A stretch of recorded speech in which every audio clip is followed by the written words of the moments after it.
Welcome. I'm Dave, DC Hewitt for Fantasy Basketball Analyzer, and Happy New Year. Welcome back.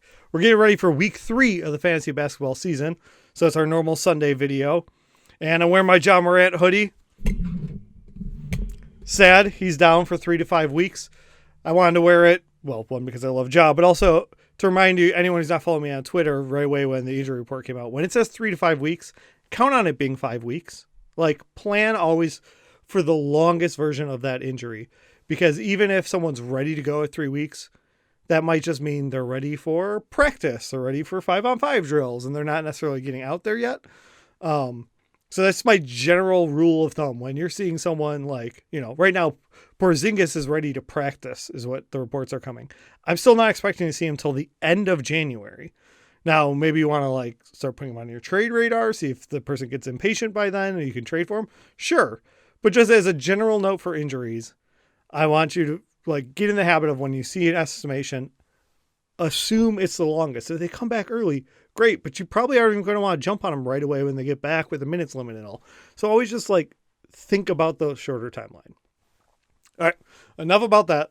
Let's talk about week 3 of the season. And we start as always by looking at the strength of schedule. We want to look at the opponent's pace, because the faster you play, the more chance you get for putting up shots, getting rebounds, everything that matters in fantasy, and defensive efficiency. Because the tougher the defense, the less likely you're going to get good numbers in there, right? So we average those together, and it's still a little squishy, right? If we look at these numbers, the teams you want to attack make a lot of sense to me. Golden State, Chicago, Washington, Minnesota, Denver. I added Memphis in there. Normally I only do top 5, but Memphis has been great defensively. But down at the bottom, Phoenix is the scariest team supposedly, which is fine. They're doing really well. They're top of the, West right now.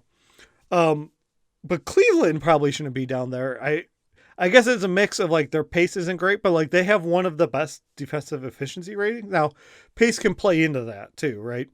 So defensive efficiency is how low you're keeping your opponent's scoring.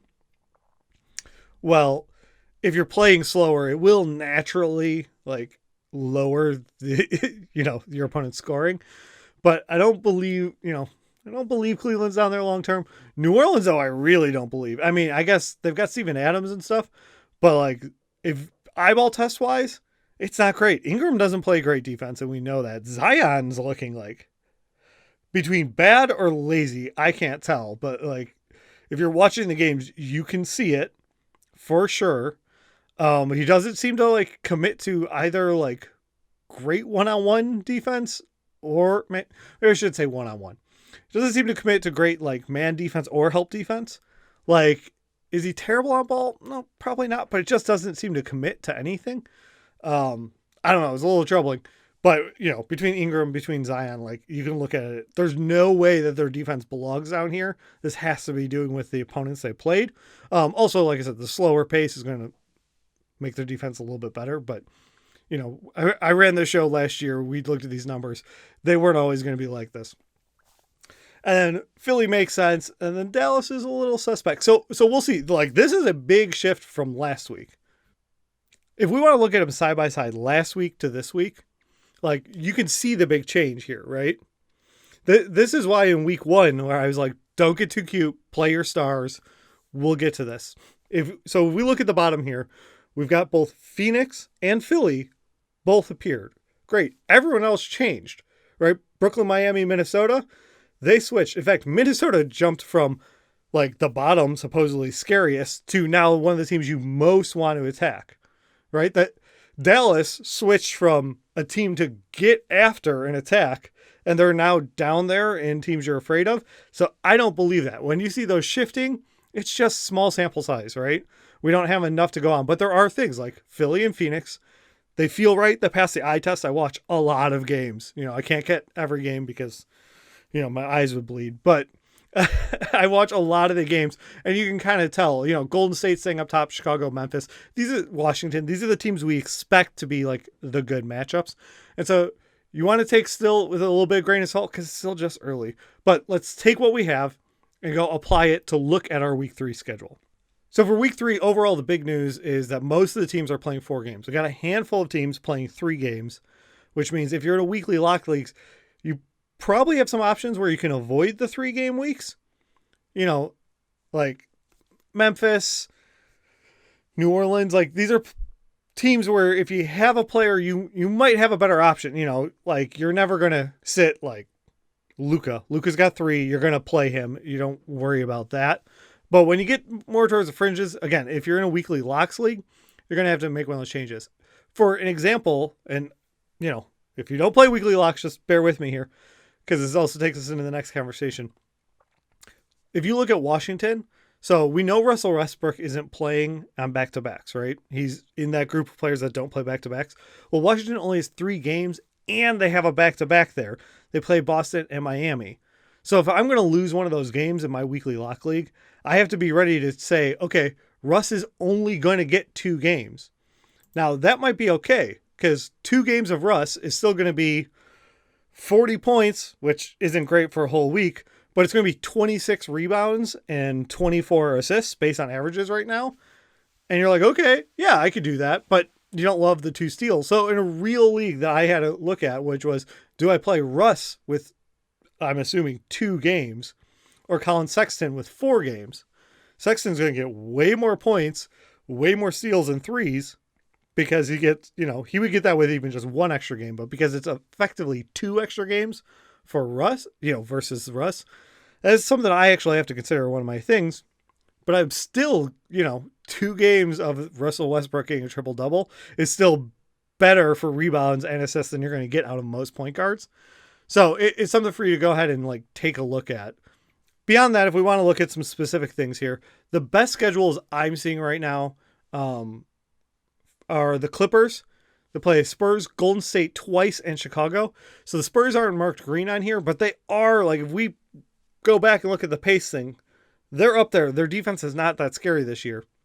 And along those lines, I also want to point out Sacramento's schedule. They play Golden State, Chicago, and then Toronto, Portland. That doesn't jump out at you, but it's a pretty good week. Minnesota's week's pretty great. Denver, Portland, and then again, they play the Spurs twice. So those are going to be some high-paced games, defenses that don't scare you. So maybe there's some options there where not just, helps you split some hairs on who do I get in here, but also can help you, pick up some waiver wire moves here. So I've just mentioned Minnesota. I want to just call out, for DFS players, they're specifically there on Tuesday. Tuesday, there's not very many games, and Minnesota gets to play against Denver, 2 of the teams we want to attack based on pace of play and defensive rating. So that should be buku fantasy points in that game. So you want to take a look at that game if you're playing on DraftKings or wherever you want to play. Switching over, showing the back-to-back schedule here. I talked about it a little already, right? Because I gave my whole Russ example. Probably should have saved it for this, but oh well. Brooklyn, they've got a back-to-back here, and it's going to be a little interesting. So I don't have the inside scoop, but Dinwiddie's out, and I'm expecting Kyrie and KD to be resting all season, right? They're going to be taking off back-to-back games. They're coming back from injuries. So they have a back-to-back against Philly and against Memphis. So I don't know which one it's going to be yet, but my gut would say that they're going to play Thursday against Philly, and that they'll probably take Memphis off because Memphis is the walking wounded right now, and they're not as intimidating of a team. And it seems that they're being rested together like that. The whole team off, whole team on. That could change. It's, again, small sample size, but that's what I'm seeing right now. So I mentioned that because the other thing that for non-weekly lock league, where you're really going to be wanting to do is find the games where you can stream people. So this week, Monday has 9 games, Wednesday has 11 games, and Friday has 10 games. So you're probably not going to get anyone, off the waiver wire that you can plug in on Wednesday or Friday. But it's possible that your Brooklyn stars might just be resting, in which case even though there's a lot of games going Friday, you might kind of unexpectedly have a roster slot available, and it's something to look at. So if I'm looking at who do I want to stream and stuff, Minnesota's schedule, I already talked about it being good. Denver, Portland, but they avoid, they don't play on Wednesday. They don't play on Friday.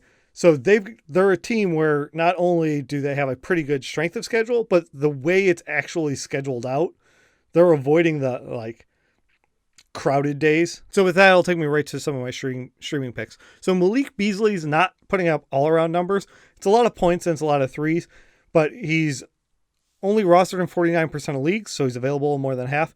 You can get the points in threes, and they've got a favorable schedule. You can probably rotate him in there if you're in a daily change league. So I would definitely give Beasley a look. If I'm just looking for big man stats, Bobby Portis, rostered in 23% of leagues. Naz Reid in 24% of leagues, and Gorgie Jane in 9% of leagues. So I named Gorgie Jane, but Memphis is only playing 3 games, which I mentioned. But they're playing on Tuesday and Thursday, so there's a good chance you might be able to actually plug him in because of like the off schedule days. Like I said, they're not as busy on those days, so you might be able to plug him in there. But Naz Reid has a great schedule, and Milwaukee's playing 4 games, so Bobby Portis might be available. If you're looking for like traditional big man stats, you're looking for, I want not quite a double-double, but like, whatever it's going to be, 12 points and 8 rebounds, like plug some guys in. I would give a look at those bigs. If I'm looking more like season long, some numbers, Josh Jackson for Detroit seems to like be involved in playing really well. Like I say seems to, it's funny because he's been doing this for a few days now. I could have mentioned this earlier. But he's only rostered in 48% of leagues, so he's available in more than half. He's got 4 games this week. If you want to check it out, Detroit plays the Bucks twice, Phoenix and Utah. So it's not a schedule that you're like, woo, I'm going to attack him. But, there's a good chance he's going to creep into that like 60% rostered, and then you aren't going to be able to get Josh Jackson. So I'd take a look at him. And then Eric Gordon came back. He's only played 2 games so far. So he's rostered in 27% of leagues, so he's available in almost 3/4. And in the 4 games, he's hitting 3 and he's averaging 2 steals per game. Now, again, it's 2 games, so he might not keep it up, but it's also only 2 games, and that's why he's still available. So I would take a look at Eric Gordon. There's a good chance you probably want to scoop him up, depending on, what the bottom of your roster has, and then you can get him plugged in there. That's about all I have for you this week. Like, I could throw out other names to just take like the shotgun approach of, oh, if I name enough guys, then I'm sure I'll hit one right. Like, you totally got Richard hurt last week. Like, I named Kyle Anderson before John got hurt. Like, oh, that worked out. But that's not really the deal. Like, I could say George Hill, but I don't believe it. George Hill had a good game, and he probably will still have some good games. But before you pick him up and try and like scoop him up for, oh man, there's going to be so much opportunity in Oklahoma City, and there might be, go look at the game log. It's up and down. And we've seen George Hill, like throughout his career, if you haven't been paying attention, when he's been on teams with something to play for, he's been great. But there have been some like rough years, and I'm just not totally sold on where he is in this situation. If he's getting 24 minutes, one game is going to be 2 points and 2 rebounds, and another game is going to be good. How do you pick which game is good? Like, why do that headache? That's just not going to be for me. Paul Millsap, if you want to look at him, Denver's got an okay schedule here. Minnesota's a favorable matchup. Dallas, according to my numbers, is unfavorable, but I don't know that I believe that. And then Philly in the next, and Philly I do believe. So it's okay, but I think I would rather just grab like Bobby Portis and hope for the best, a little more up and down, but it might be better for this week. So those are some of the other names that like I could see, but they didn't quite make my cut. All right, that'll do it for this week. If you're still there, give me an opinion in the comments here. Should I split up the schedule and the waivers talk into 2 separate videos? This video ends up being a little bit longer as I'm currently doing it. So if we creep towards 20 minutes, is that, I've got ADD, so I totally understand it. If you guys are just like, no, try and get it to 8-10 minutes each. That's better, because then I might get distracted by a butterfly or something. Go ahead and leave a comment. I can break them up into 2 separate videos on the weekend, give you a Saturday and a Sunday thing. And that'll do it. Thanks for watching. Go out and win your week.